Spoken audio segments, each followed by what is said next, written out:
Good morning, friends. It's actually not morning, it's a little bit later than morning. I had some things I needed to take care of this morning, so I'm a little bit later getting into the garden than I wanted to be. But let's pick up where we left off. This is bed number 7, and these potatoes are Norland Red and Yukon Gold. And look, they're starting to bloom.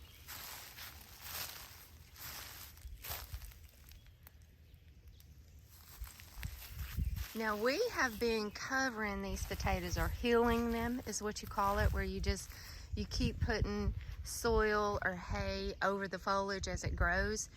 And Chase has been really helping me keep up with this, but they have just taken off and grown so much since the last time he covered them. I've been doing a little something different with my potatoes this year. Usually I just plant them and give them a little bit of fertilizer, and we'll always come back and heal them over. So we'll always come in and cover them with soil while the foliage is growing. As the foliage grows, you cover it with soil or straw or mulch, and then it grows some more, and then you cover it again, and you keep doing that so that the potato can go deeper, the roots can go deeper and develop more potatoes. So I've always done that. But I went to Halls University and learned a few things, and they recommend that you fertilize with calcium nitrate every 2 weeks when your potatoes are first growing. So that's what I've been doing. I've been coming down the rows, side dressing with calcium nitrate, and then healing over the potatoes. And that's how we've been doing it. And they are like, I can tell a huge difference in the growth and in the health of this foliage on the potatoes. So I believe that we're gonna have a really good crop of potatoes this year. I'm excited.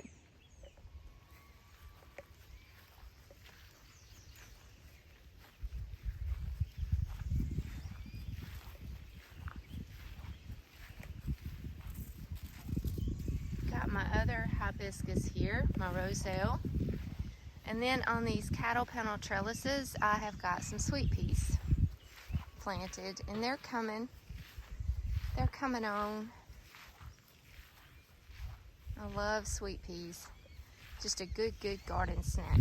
Probably in the next few weeks, when the sweet peas are getting ready to finish up, I'll come in and start my seed on the other side of this trellis of some peas or some green beans and let them start growing.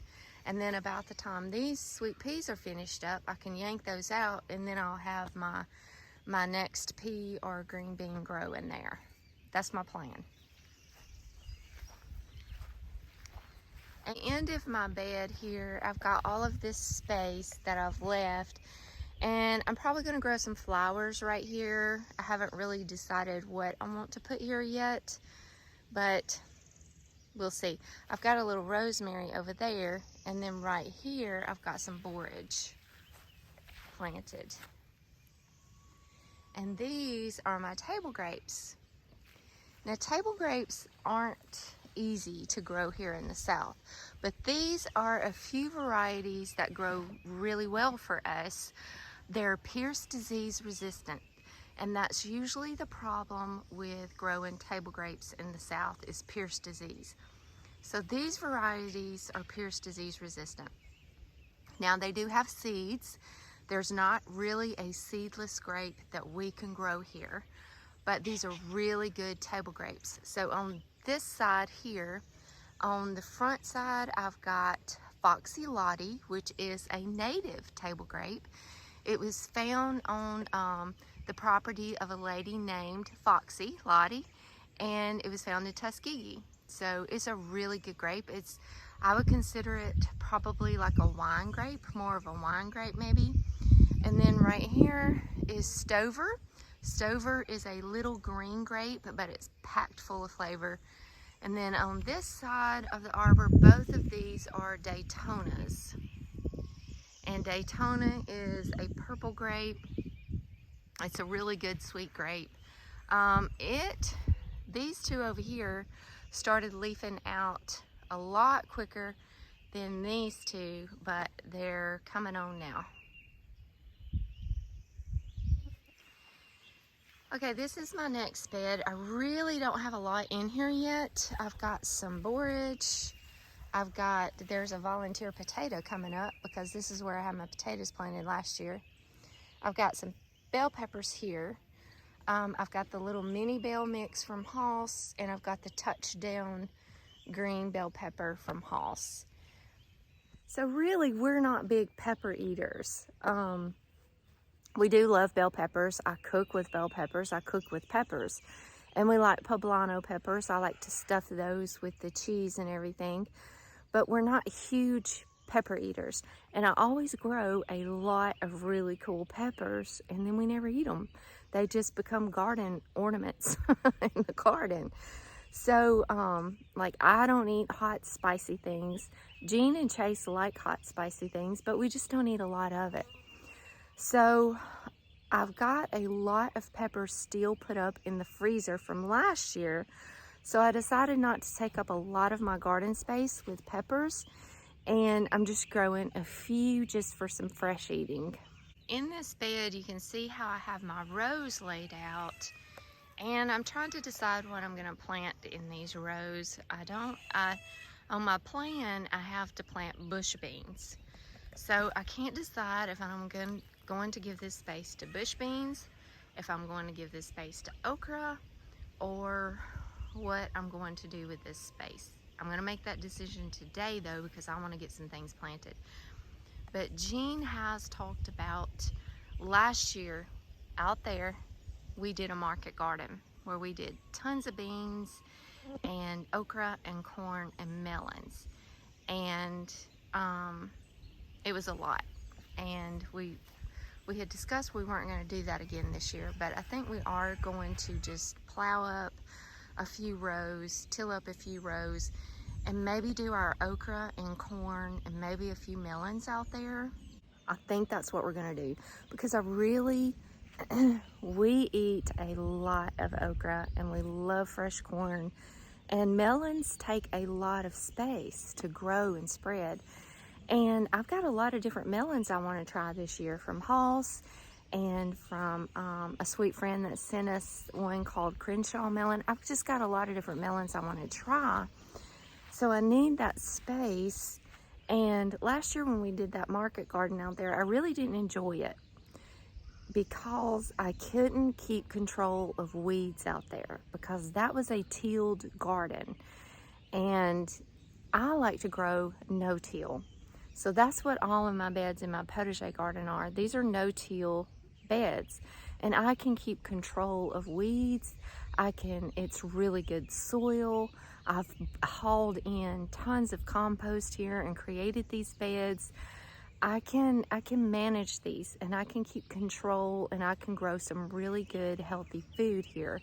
But out there in that market garden, it was a lot of weeds, and the soil out there is not that good, and we couldn't afford to bring in compost for that whole area too. And honestly, I don't enjoy growing like that. I enjoy growing a neat, well-kept, rich, good, healthy soil. I like growing like that, and that area out there is not has not been built up for that yet. And honestly, we got more food production from this potager garden than we did from that market garden last year. Like, we got way more food out of this garden than we did that garden. We grew that garden because we participated in a CSA last year. And actually, most everything I contributed to the CSA come out of this potager garden.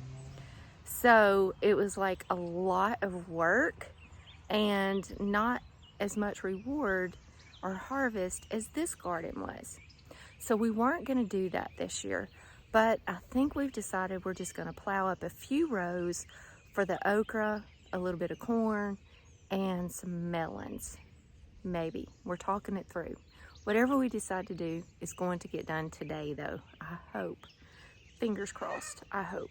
Now you can see I've also got my blackberries here on the trellis system. We put this in this past fall, and these are Kiowa blackberries. And I haven't been too concerned about the training them right, the T-Pup system training. Y'all go back and check out some of my past videos on growing blackberries. And also go check out Petals from the Past educational videos growing blackberries. If you want to learn how to grow blackberries on this T-Pup system, you can go check those videos out.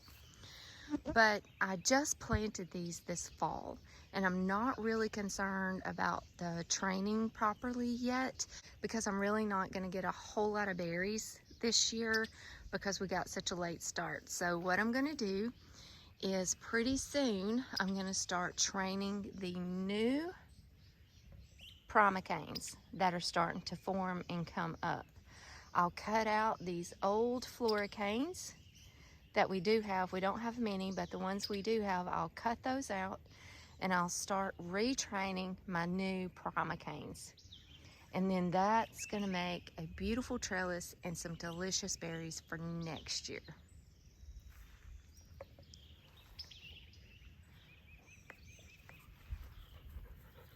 Here's my olive, one of my other olives I've replaced, and some herbs. And then over here is my arborvitae wall, where I've planted these arborvitaes, and my plan is to create a wall that will hide the greenhouse here. And I've planted all along the border. On each side of the arborvitae, I've got my chamomile planted. I did this last year. It worked out really well, and I love chamomile tea, so I'm looking forward to harvesting all of these little fragrant flowers whenever they come up and drying them for chamomile tea. Right here is a sweet little rose, Souvenir de la Malmaison. So fragrant, so beautiful, and it's small. She only gets about 2 to 3 feet tall. Wow, this bed is going crazy. Look at all of this right here on the border of it.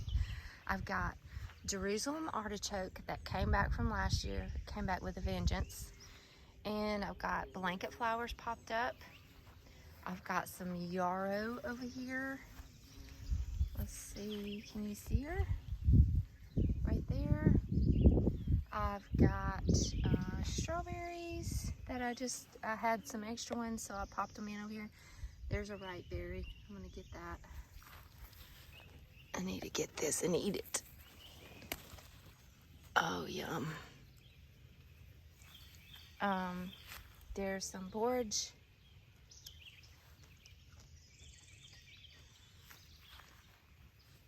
Oh, strawberries good.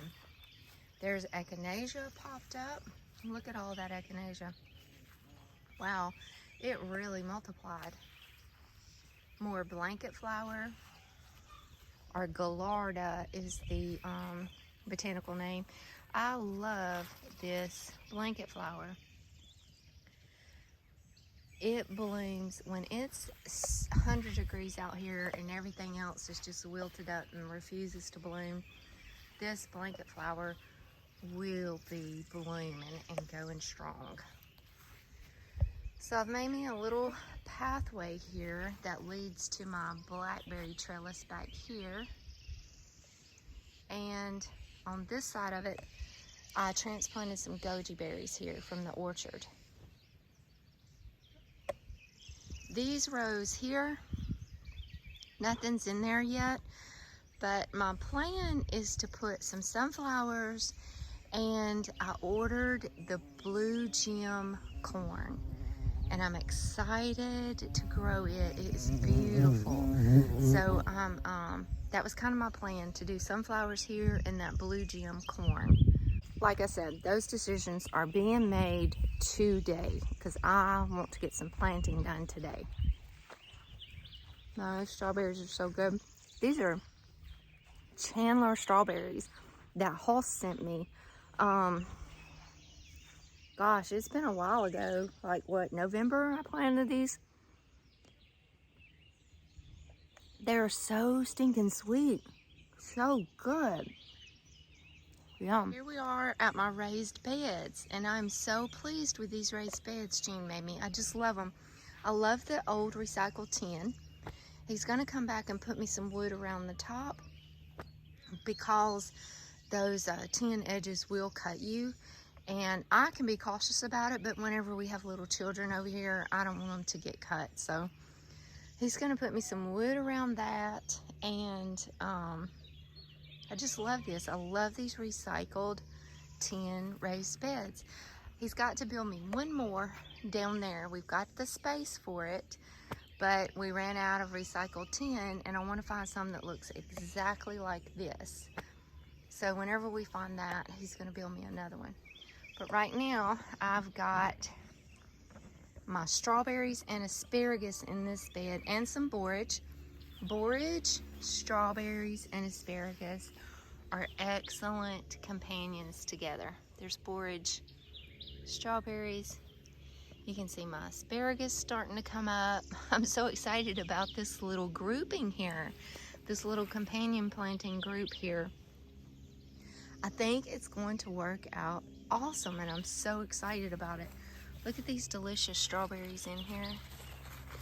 These are the Chandler ones, and they are doing so good. My little nephew is coming over here tomorrow, and I'm trying to leave these strawberries so that he can come out here and pick him some. So it's very tempting. I want to pick them and eat them all, but I'm gonna try to leave these for little Ethan. He will enjoy this a lot. In this bed, I've got strawberries, Chandler strawberries from Halls. I've got borage, and I've got asparagus. In this bed, I just had a bunch of extra greens, so I planted them in this raised bed, and I love, love, love it. I've got the fantail spinach, I've got butterhead lettuces, I've got some Swiss chard. I can't remember what varieties of lettuce these were. I got a bunch of different lettuce seeds from Halls, and I can't remember who all I have right here. And this is that little miniature baby pop choy that I got from Baker Creek. It keeps bolting on me. I keep pinching it off, but it keeps coming back. So I need to harvest this and eat it. Okay, over here is more strawberries, asparagus, and borage, and my asparagus is coming up. In this bed, I have nothing yet except my German garlic that I got from Halls this past fall. All of the garlic that I showed you in my beds earlier were garlic that I had saved from my previous garlic harvest. So like 2 years ago. Would that be right? That would be right. So that's garlic that I had saved of two different varieties. And this garlic that I have in this raised bed, I put it over here all by itself. This is the German garlic from Halls. It's a hardneck garlic. It's supposed to store really well. And I wanted to grow it over here all by itself because I'm going to save some of these whenever we harvest this. I'm going to cook with some of them, but I'm going to save some of them to replant this coming up fall. And I want to get this bunch going. So I want to have all different kinds of garlic. So I'm trying to keep them separated. So I put them over here in this raised bed. My thought on this bed was I wanted to try to grow some artichokes. Artichokes are kind of hard to grow here. And I started some seed, but it never came up. And I went to go buy some artichoke plants, and they're like $4 a piece. And that's hard for me to do. So I haven't decided what's going in this bed yet. And this is where I want to put my other raised bed. So right across from my raised beds is this new bed that we've made. And this is actually this is the fence. This is the beginning of our fence around the whole potager garden. So I've got these cattle panel trellises here. And this is our fence, but this is also our trellis to grow things on. And right now, this year I'm growing tomatoes here. I've got all different kinds. They're doing really, really well. I mentioned before some of the different varieties I'm growing. As these grow more, I'll talk to you more about them. But in front of the tomatoes, I've grown, like right here is a patch of marigolds, and then I've got Genovese basil, and then I've got a patch of marigolds, and then I've got purple basil, and then I've got a patch of marigolds and some grass I gotta get out, and some cinnamon basil. Looks like a couple of them died, but that one's doing well. Patch of marigolds, more purple basil, marigolds, more Genovese basil, and marigolds. And then I've got the tomatoes behind it. And I probably am not going to have room to like step right here and harvest my tomatoes, but I can walk around back and harvest them from the back. So that's really a lot planted in this one narrow space. And basil, marigolds, and tomatoes are all really good companions together. Now, I don't know if I have shown y'all my new compost bins yet or not. I got these pallets from Petals from the past. Jason gave me some. And Jean made me these awesome compost bins. I got like a little bay system here. I've got 4. It's nothing like Charles Dowding's compost system, but it's gonna suffice for me for right now. Here are my buckets of potatoes. I believe these were the Austrian fingerling potatoes, and they're in. I've got 4 buckets of them. Gonna have a lot of potatoes this year. Let me show you guys the medicinal herb border and what is happening here right now. We moved 3 pomegranates over here from the orchard, and we're kind of making a fence border with those around the potager garden. And I've got Russian, Wonderful, and White Fruited. And actually the White Fruited is my favorite. It's really sweet. So we've moved those 3, and they're doing so good. I pruned them pretty good, cleaned them up really nicely, and they're thriving. They're gonna do really good over here. So this is the medicinal herb border here. And what I've got going on, I've got some spaces to fill in, but what I've got going on is my yarrow. I believe this one was Cerise Queen, and it is a millefolium. So it has high medicinal properties. That is a ginkgo biloba. Maybe one day, maybe in my lifetime, I'll see it. It's a huge, beautiful, gorgeous tree, and we'll see. Maybe I'll see how beautiful it turns out to be. That is a Sweet William, and it's not really, I don't know of any medicinal properties that it has. If you guys know of some way to use this medicinally, let me know. But I've just got it in my garden here because I had extra ones, and it's great for the pollinators, and it's beautiful. This is mullein, and mullein is really good for bronchial issues. Y'all go check out my video on that. That is a marshmallow. My calendulas for my salves.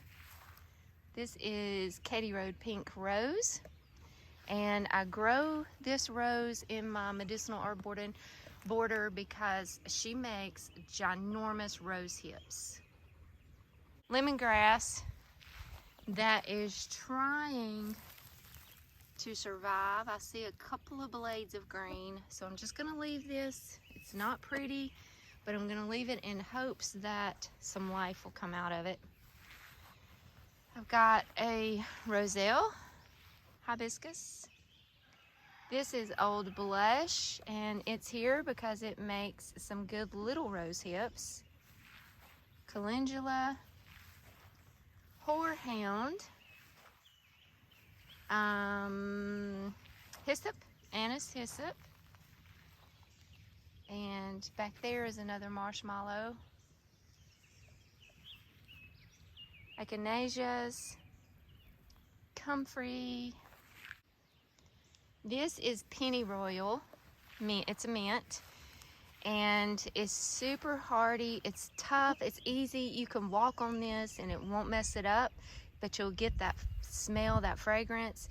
And I planted it here because I'm making me a walkway, and I want it to kind of grow in between the walkway. It's covered the rocks right here. I've got to clip those off a little bit. The center of my potager garden right here, the very center.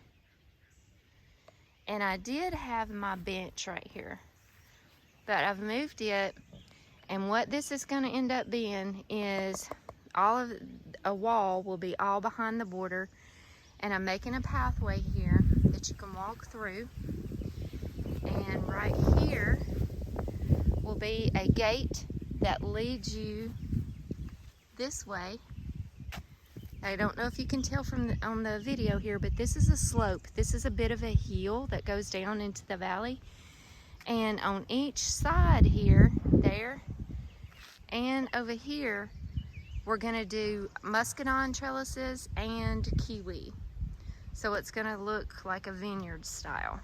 This rose is Basie's blueberry, and I've got it in the medicinal border because it makes really big, nice rose hips.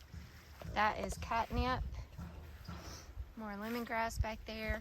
This rose is Hansa, which is a rugosa rose. Nice rose hips. I've got some little poppies planted in here that I'm super stoked about. I got these from Baker Creek, and this one is Falling in Love. And you see the yarrow here, more yarrow. It's hiding my bed frame.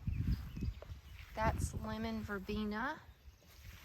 And this one is Strawberry Fields, I think. Little poppy, little California poppy. And then my other poppy that I'm excited about that's new for me is this one. It's called Amazing Grace, and it is like a lavender velvet kind of color.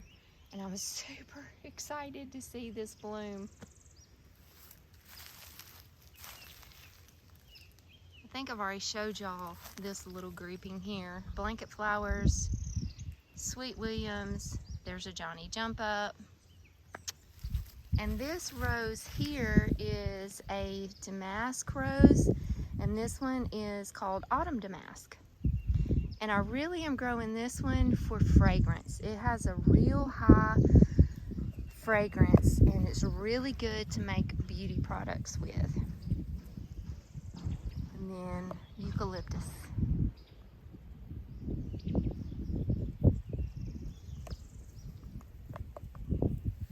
And that is the medicinal herb border. Thank you guys so much for joining me last night and this morning and walking through my garden with me. I love doing these garden tours with y'all because I just feel like I'm walking through my garden with good, sweet friends. So you guys have an incredibly blessed week. God bless you, and we'll see y'all in the next video.